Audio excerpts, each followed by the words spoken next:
The war had ended badly for Captain Rylan. His small team had been surrounded on the alien moon, their weapons empty, their comms destroyed. When the Valari soldiers dragged him through the dusty streets of their capital, he expected chains, torture, maybe even public execution. But instead of throwing him into a dark prison, they took him to a tall silver tower in the heart of the city. Inside, the air smelled sweet, almost like flowers. The walls glowed with soft blue light. The soldiers pushed him into a large hall, then left without a word. Rylan stood alone, his hands bound, wondering why his enemies would treat a prisoner like this. A set of golden doors opened, and a tall figure stepped inside. She was unlike any alien Rylan had seen before. Her skin was a pale silver, her eyes a deep glowing violet, and her long hair shimmered like strands of molten gold. She wore a crown made of crystal and metal, and every step she took echoed softly in the vast room. "You are the human called Rylan," she said, her voice calm but commanding. He nodded slowly. "And you are?" "I am Queen Serenia of the Valari," she replied. "I have brought you here for a reason far more important than war." Rylan frowned. "If this is about surrender, It is not about surrender," she interrupted. "It is about survival. My people are dying. For centuries, the Valari have faced a silent curse. Our women can no longer bear children. Our bloodline weakens. Our empire fades." Rylan blinked, unsure why she was telling him this. "And what does that have to do with me?" She took a step closer, her eyes locked on his. "Our scientists have discovered something unexpected. Human males are compatible with Valari females. You can give us what we cannot give ourselves, children." The words hit Rylan like a punch. He almost laughed, thinking it must be some kind of cruel joke. "You kidnapped me? For breeding?" "You are not a prisoner," the Queen said firmly. "You are the key to my people's future.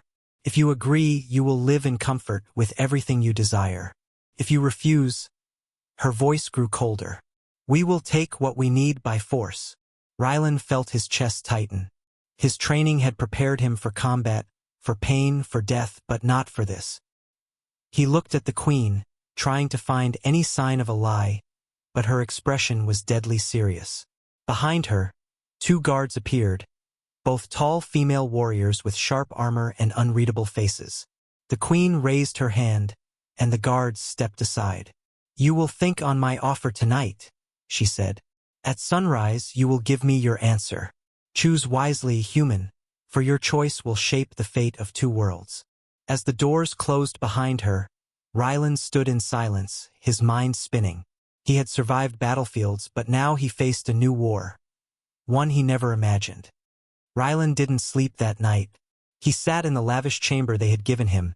Soft bed, warm lights, a view of the glowing alien city outside. But his mind kept replaying the Queen's words. Breeding material. He had faced death 100 times. But this was something else entirely. At dawn, the sound of heavy boots echoed in the hallway. The door opened and two armored Valari guards stepped in. Without a word, they motioned for him to follow.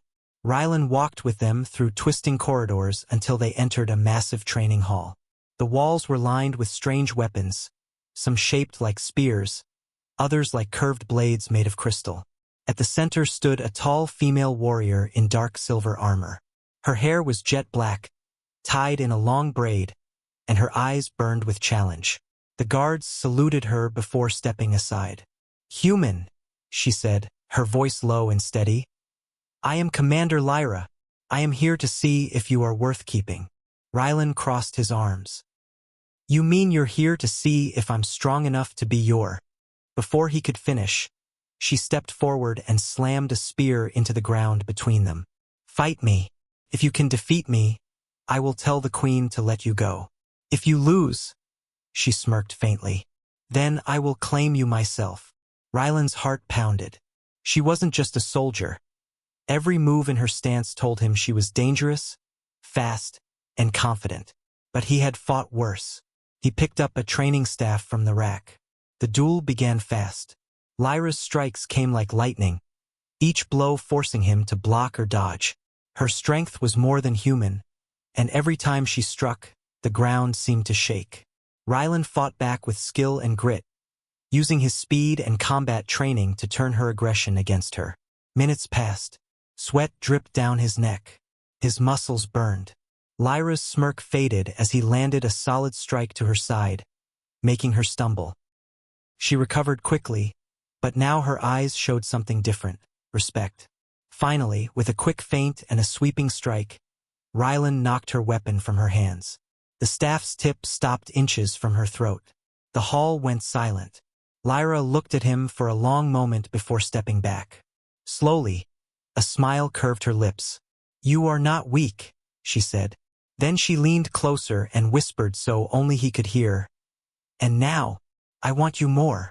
The guards escorted him away, but Rylan could feel her gaze on his back the entire time.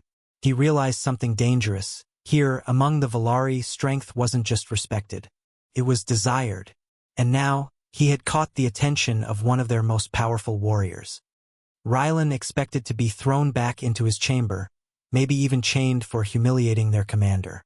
Instead, the guards led him through the grand gates of the Valari royal palace. The building rose high into the alien sky, its walls glowing with soft blue energy, carved with symbols that seemed to shift when he looked at them. Inside, the air was warm and scented with something sweet, almost intoxicating.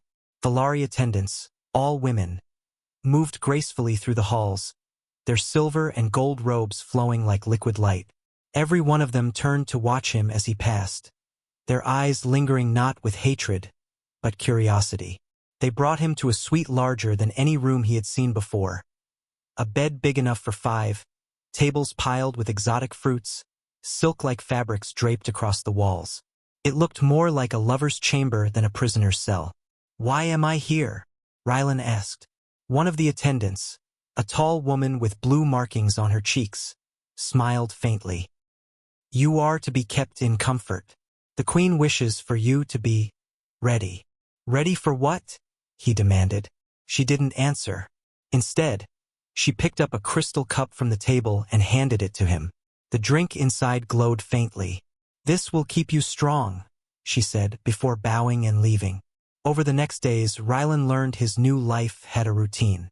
Each morning, different Valari females would arrive to inspect him, some pretending to test his reflexes with mock battles, others studying his eyes, his hands, even his heartbeat. Some simply sat across from him, watching in silence as if memorizing every detail. One morning, he noticed something strange. Before each test, an attendant would give him a small injection, never explaining why. The liquid was always clear, and within minutes, he felt his pulse quicken, his muscles warm, his mind more alert. He didn't trust it, but refusing was not an option. That night, as he lay on the vast bed staring at the alien ceiling, he heard quiet footsteps. A figure slipped into the room. Lyra. She wasn't wearing armor this time, only a thin, dark robe that left her shoulders bare. "You are adapting quickly," she said, her voice softer than before. "The Queen is pleased. But be careful, human. This palace is not as beautiful as it seems. Here, desire is a weapon." Before he could ask what she meant, she walked to the door, her braids swaying behind her. She paused, glancing over her shoulder. "And Rylan, some here don't want you for the Queen. They want you for themselves." The door closed, leaving him alone again. But now he knew something dangerous. He wasn't just a prisoner. He was a prize. And in the Palace of Desires, prizes could be fought over like trophies in war. The palace was a maze of beauty and secrets. Days passed, and Rylan began to notice patterns. The way certain attendants avoided speaking when guards were nearby. How whispers in the hallways stopped the moment he entered a room. The Valari treated him like a rare treasure. But there was something darker beneath the surface. One afternoon, after another round of strange injections and strength tests, he managed to slip away from his guards. He wandered down a side corridor lined with silver doors. The air here was cooler, quieter, and the scent of flowers was replaced by the faint hum of machinery. Through a half-open door, he heard voices, low, urgent, and definitely not meant for him. He stepped closer, staying in the shadows. The human compatibility is real, one voice said, sharp and anxious. But it will change them. It will change us. That is why the Queen is careful, another replied. The old war destroyed our birthright. The weapons stripped our ability to create life. The human's blood can repair it, but it will not make pure Valari children. Ryland's pulse quickened. Not pure? The first voice lowered to a whisper. They will be stronger, faster, more dangerous than either species. The Queen calls it hope, but I call it risk. Before Ryland could hear more, a sudden voice cut through the air behind him. Eavesdropping, human? He spun around. Commander Lyra stood there, arms crossed, eyes narrowed. Even without armor, she radiated authority. I was just, he began. She stepped closer until her face was inches from his. Some truths, she said in a low, dangerous tone, will get you killed in this palace. She glanced toward the room, then back at him. Forget what you heard. Ryland didn't move, didn't speak. He could feel the weight of her gaze, searching for any sign of defiance. Finally, she stepped back, her expression softening just slightly. You're too valuable to lose, she said, almost reluctantly. But value can turn to threat quickly. Remember that. 2 guards appeared at the end of the hall. Lyra gestured, and they moved to flank Ryland, guiding him back toward his chamber. As they walked, Ryland's mind churned. Now he knew the truth. This wasn't just about saving the Valari. This was about creating something new, something that could shift the balance of power in the entire galaxy. And whether he wanted it or not, he was at the center of it. The next morning, the palace felt different. Guards stood at every hallway corner, their armor polished, their weapons gleaming. Servants moved faster, speaking in hushed tones. Ryland didn't need to ask what was happening. Something important was about to unfold. 2 elite guards arrived at his door, wearing gold-trimmed armor instead of the usual silver. Without a word, they escorted him through the winding halls until they reached the largest chamber he had seen yet. The massive doors opened, and the scent of warm incense and exotic flowers filled the air. At the far end of the room sat Queen Serenia, not on her throne but at a long, low table covered in alien delicacies. She was dressed in flowing white silk, her crystal crown glowing softly in the light. When she looked at him, there was no anger, no impatience. Only a calm, unreadable expression. Sit, human, she said, her voice steady. Ryland took a seat across from her, though he kept his back straight, ready for anything. You have been here long enough to see the truth of our problem, she began. The Valari are dying. Without children, we have no future. My people have chosen you as the prime breeder. The words hung in the air like a heavy weight. You will be the first of your kind to join our bloodline, the Queen continued. You will give us heirs, and in return, you will live as royalty among us. Ryland kept his voice firm. And if I refuse? Her eyes hardened, though her tone stayed even. Then we will take what is needed by force, and you will not survive the process. Silence filled the room. He could feel the pressure of her gaze, the weight of every guard standing behind him. The Queen leaned forward slightly, lowering her voice. There is something else you must understand. I will be the first. The Queen must lead by example. If I carry your child, my people will follow. They will see hope. Ryland's heartbeat quickened. This wasn't just a demand. It was a calculated move to unite her empire, and he was the key piece in her plan. You're asking me to change the fate of your entire species, he said slowly. I am not asking, she replied. I am giving you a choice between power and death. The guards stepped forward slightly, their presence a clear reminder that the conversation was over. The Queen rose from her seat, her silk gown flowing like water. You will give me your answer tomorrow, human. Think carefully. Your decision will be remembered for generations. As they led him away, Ryland realized the truth. He wasn't just a prize anymore. He was about to become the most wanted man in the galaxy, by choice or by force. That night, Ryland couldn't rest. The Queen's words kept replaying in his mind. each one pulling him deeper into a trap he didn't want to be part of. Outside his chamber, the faint hum of alien energy fields reminded him that escape was nearly impossible. Nearly, but not entirely. He paced the room until a soft knock broke the silence. The door slid open, and a slim figure stepped inside. It was the young attendant who had been serving him since his first day, her blue facial markings glowing faintly in the dim light. She glanced over her shoulder before speaking. "My name is Sarah," she whispered. "I should not be here, but you deserve to know you are not alone." Rylan stepped closer. "What do you mean?" Sarah's voice trembled. "Not all Valari agree with the Queen's plan. Some of us believe forcing you will only bring ruin.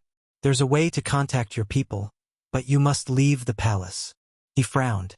"And how am I supposed to do that with guards at every door?" She reached into her robe and pulled out a small, flat device, no larger than his palm. "This will disrupt the shield generators for one corridor. You'll have 10 seconds before the alarms trigger." Rylan took the device, feeling the weight of her trust. "Why help me?" Sarah's eyes softened. "Because if you stay here, you will never be free, and neither will we." Before he could answer, the door's control panel flashed. Sarah quickly turned and slipped into the shadows, vanishing through a side passage just as the door opened. 2 guards entered. "The Queen requests your presence," one said. They led him not to the throne room, but to a high balcony overlooking the alien city. Queen Serenia stood there, her gown billowing in the night breeze, the golden lights of the city glowing behind her. "You could run, human," she said without turning. "But the galaxy is vast, and there is nowhere you could hide from me." She finally faced him, her violet eyes locked on his. "Or you could stay and become a legend." Rylan didn't respond. The weight of the device in his pocket seemed heavier than stone. She stepped closer, close enough that he could smell the strange, sweet scent of her skin. "Decide soon. Your time is running out." The guards escorted him back to his chamber. When the door closed, Rylan stood in the center of the room, gripping the device. If Sarah was telling the truth, he had one chance to break free. But escaping would mean turning his back on a species on the edge of extinction, and on a queen who wasn't used to losing. He knew one thing for certain: whatever he chose next would change more than just his own fate. Morning came with the sound of the palace drums, deep and rhythmic, echoing through the halls. Rylan stood at the center of his chamber, staring out at the alien city. In his hand was the small disruption device Sarah had given him, its surface warm as if it could feel his hesitation. The door opened, and 2 royal guards entered. "The Queen awaits," one said. They escorted him to the Grand Council chamber, a massive circular hall filled with high-ranking Valari. The air shimmered with the glow of energy lanterns, and the walls were carved with images of past rulers. Every eye was on him as he stepped forward. At the far end sat Queen Serenia, her presence commanding silence without a word. She rose slowly. "Human," she began, her voice carrying across the chamber. "Today you will choose life as the savior of the Valari, or death as a forgotten prisoner." Rylan's heart pounded. He glanced at the crowd, warriors, scientists, nobles, all waiting for him to submit. His fingers brushed the device hidden in his sleeve. He could trigger it now, break the shields, fight his way out. But as he looked at them, he saw more than desperation. He saw fear. Fear of extinction. Fear of losing everything. He took a breath.